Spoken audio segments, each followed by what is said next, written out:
राधे राधे आप सभी को। अब हम डिस्कस करेंगे रिट्रैक्टेड कन्फेशन के बारे में।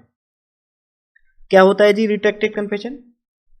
ट्रायल से पहले एक्यूज ने कन्फेशन किया कि मैंने ही ऑफेंस को कमिट किया है, बट ट्रायल के दौरान एक्यूज उस कन्फेशन से मुकर गया, तो हम इसी को रिट्रैक्टेड कन्फेशन कहते हैं। आई बात समझ में? जैसे सपोज करके चलिए, ट्रायल से पहले एक्यूज ने पुलिस ऑफिसर को कन्फेशन करने की इच्छा जताई। उसने बोला कि भाई मैं कन्फेशन करने के लिए तैयार हूं। अब पुलिस ऑफिसर ने एक्यूज को मजिस्ट्रेट के आगे भेज दिया, जिससे मजिस्ट्रेट एक्यूज के कन्फेशन को रिकॉर्ड कर ले। एक्यूज मजिस्ट्रेट के आगे पहुंचा और उसने अपने क्राइम को कन्फेस कर दिया। अब जेएम या एमएम ने इस कन्फेशन को 164 सीआरपीसी में रिकॉर्ड कर लिया। ठीक है। अब कुछ टाइम बाद कॉम्पिटेंट कोर्ट में एक्यूज का ट्रायल चलता है। ठीक है, कुछ टाइम बाद कॉम्पिटेंट कोर्ट में एक्यूज का ट्रायल चलता है। अब ट्रायल के दौरान कोर्ट ने एक्यूज से पूछा कि क्या तूने ही इस क्राइम को कमिट किया है? एक्यूज ने मना कर दिया। अब कोर्ट ने उससे दोबारा पूछा कि तूने जेएम या एमएम के आगे कन्फेशन दिया था? एक्यूज पूरी तरीके से मुकर गया। एक्यूज ने कहा कि मैंने तो कोई कन्फेशन किया ही नहीं था, या उसने बोला मैंने तो प्रेशर में कन्फेशन दिया था।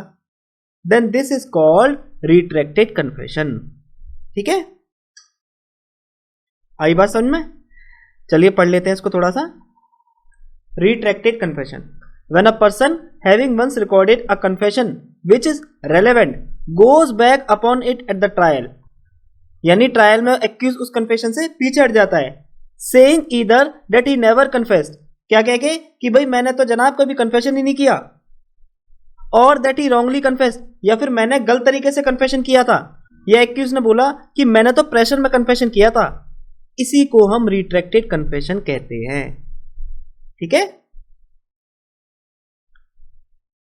A retracted confession is a statement made by an accused person before the trial begins, by which he admits to have committed the offense, but which he repudiates at the trial. ठीक है, तो retracted confession क्या होता है? एक ऐसी statement जो accused person करता है ट्रायल के बिगिन होने से पहले, जिसमें वो क्या करता है? वो अपने गिल्ट को एडमिट करता है कि हाँ मैंने ही इस ऑफेंस को कमिट किया है, बट ट्रायल में एक्यूज उसी कन्फेशन से मुकर जाता है। After the commission of a serious offense, some police officer makes investigation into the matter, examines witnesses and the accused. If in his opinion the accused is proved to have committed the offense, he submits a report to a magistrate having jurisdiction in the matter. The court takes evidence and examines the accused.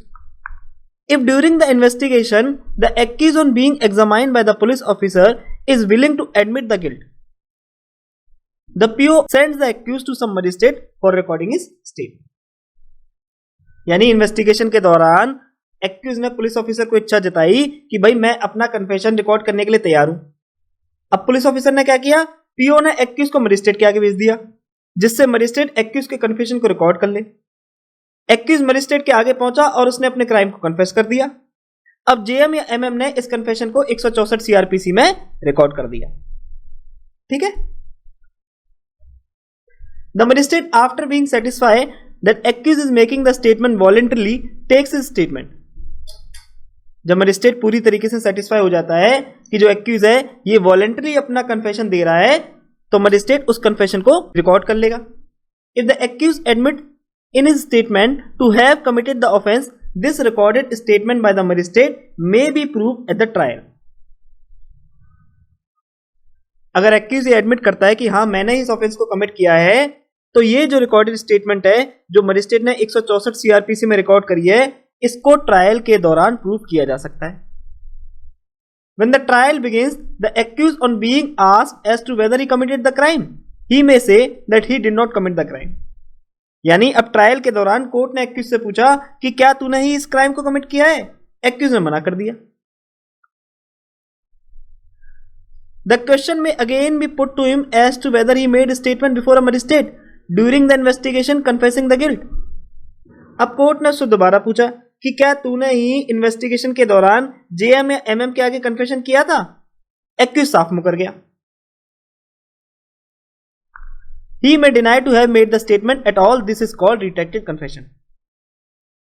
Accused ने कहा कि मैंने तो कोई confession नहीं किया, या मैंने तो रॉन्गली कन्फेशन किया था, या फिर मैंने तो उस कन्फेशन को प्रेशर में किया था, तो इस कन्फेशन को अब हम क्या कहेंगे, रिट्रैक्टेड कन्फेशन। ठीक है, क्लियर हुआ? अब आगे देखते हैं इफेक्ट ऑफ रिट्रैक्शन। रिट्रैक्शन का क्या इफेक्ट है, अब इसका प्रभाव देखेंगे।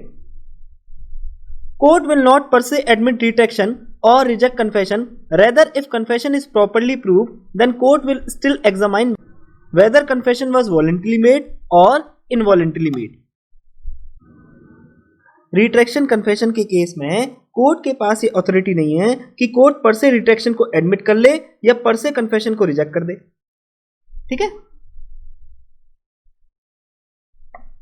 पर अगर कन्फेशन प्रॉपरली प्रूव्ड हो जाता है तो कोर्ट ये एग्जामाइन करेगी कि जो कन्फेशन एक्यूज ने दिया था वो वॉलेंटरी था या इनवॉलेंटरी था।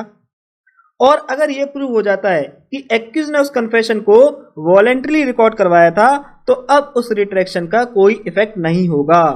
ठीक है, and if prove it was made voluntary then retraction would not have any effect. However, as a matter of prudence and not as a matter of law, the court may require greater corroboration of such confession.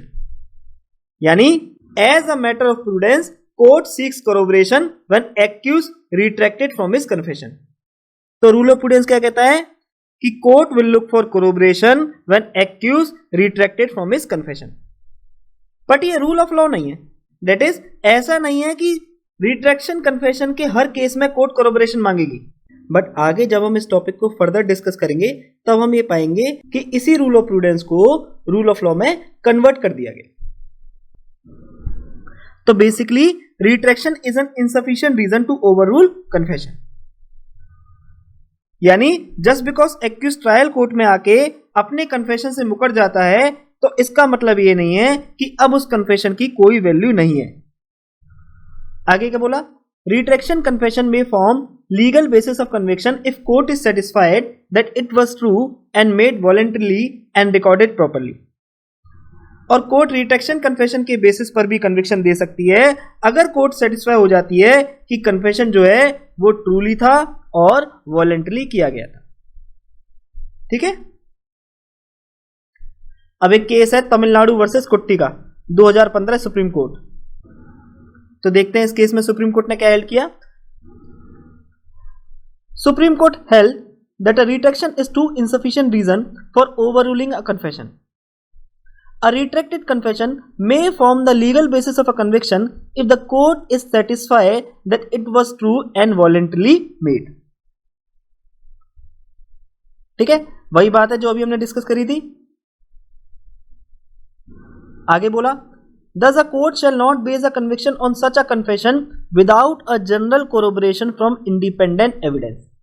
प्यारे लाल versus state of Rajasthan. इसे अभी के लिए skip कर दो आप, आगे आपको क्लियर हो जाएगा। It is unsafe to base the conviction on a retracted confession unless it is corroborated by trustworthy evidence। तो क्या पढ़ा हमने, as per rule of prudence it is unsafe to base conviction on retracted confession unless corroborated by independent or circumstantial evidence।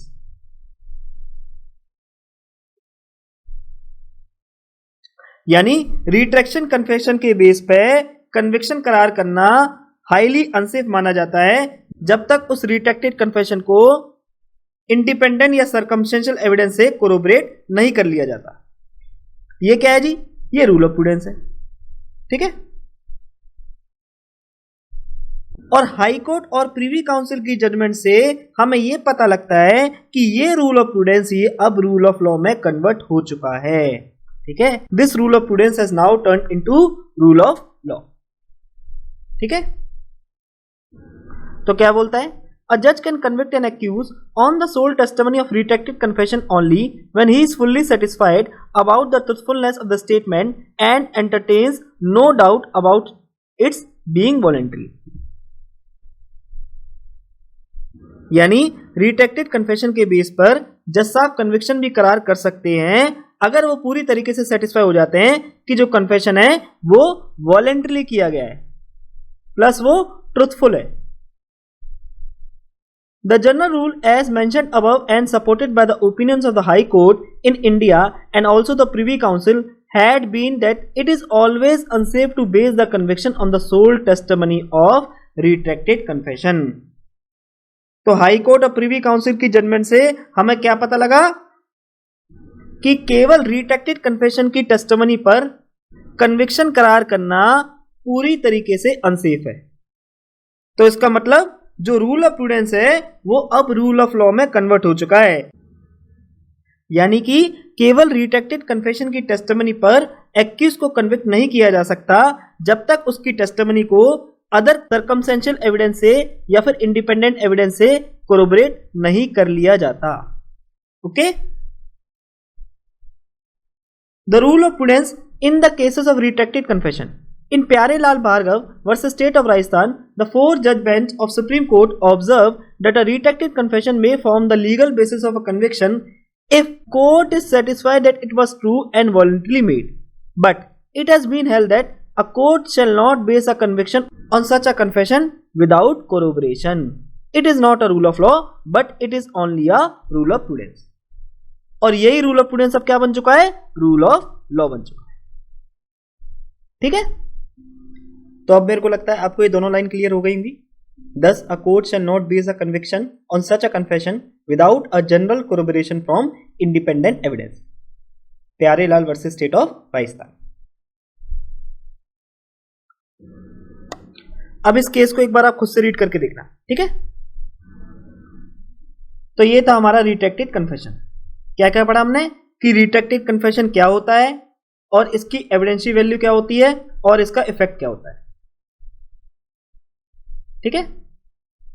और सबसे important बात, जो rule of prudence है वही अब रूल ऑफ लॉ बन चुका है. और केस के लिए आपको कौन सा नाम याद रखना है?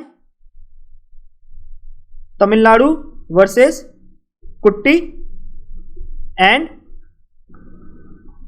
Pyarelal versus state of Rajasthan.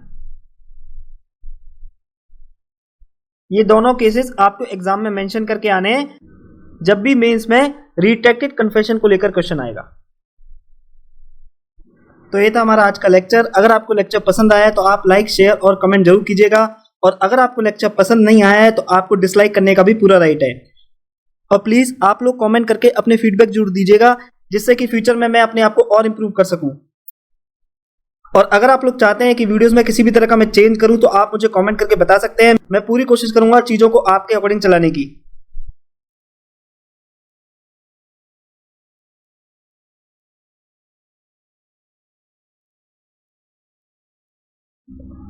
Special thanks to my गुरु नेहा सिंह जिन्होंने ईयर 2018 में इंडियन एविडेंस एक्ट का अपना ज्ञान मेरे साथ साझा करके मुझे लेक्चर बनाने के काबिल बनाया. अगर आपको इस लेक्चर से कुछ सीखने को मिला है और आप मुझे कंट्रीब्यूट करना चाहते हैं तो आप मुझे कंट्रीब्यूट भी कर सकते हैं. ये है मेरा QR कोड. आप किसी भी ऑनलाइन पेमेंट एप्लीकेशन के थ्रू मुझे पेमेंट कर सकते हैं. और याद रखना, ये कंट्रीब्यूशन जो भी आप करोगे ये केवल सोसाइटी के लिए यूज किया जाएगा, जैसे कि गरीब बच्चों की पढ़ाई के लिए, उनकी शादी के लिए, गौ माता की सेवा के लिए etcetera. Because I believe this contribution is by the people, of the people and for the people only. इसके अलावा इंस्टाग्राम और फेसबुक पे आप मेरे को फॉलो कर सकते हो. जो लिंक है वो डिस्क्रिप्शन बॉक्स में गिवन है. इंस्टाग्राम पे मैं अक्सर लाइव भी आता हूँ और प्रीवियस ईयर क्वेश्चन भी शेयर करता हूँ. तब तक के लिए स्वस्थ रहिए, व्यस्त रहिए और मस्त रहिए. Take care of your health physically, mentally and emotionally. जय हिंद, जय भारत.